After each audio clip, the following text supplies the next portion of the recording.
জীবনে কখনো হতাশ হবেন না। জীবনে যাই হয়ে যাক না কেন কখনো হতাশ হবেন না। মনে রাখবেন আল্লাহ আপনার রব, আল্লাহ আপনার সাথে আছেন ইনশাআল্লাহ।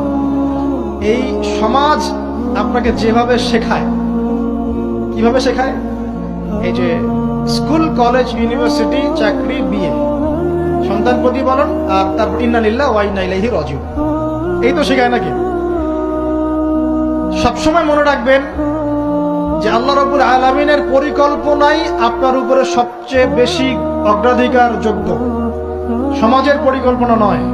পরিবার আপনাকে চাপ দিচ্ছে, চাকরি পাস না, পড়াশোনা করিস না, হ্যাঁ পড়াশোনায় কেন তুই 80 নাম্বার পাইলি না, কেন চান্স পেলি না, কবে চাকরি পাবি, কবে আমাদেরকে দেখবি, খাওয়াবি, পড়াবি, এই যে চাপগুলো চারপাশ থেকে আসে কিনা, এতে করে অনেক যুবক দেখা যায় মাদকাসক্ত হয়, অনেকে দেখা যায় আত্মহত্যা করছে, ইদানিং করছে কিনা ভাই? এই শব্দটা থেকে আমি এই পয়েন্টটা আজকে লিখেছিলাম যে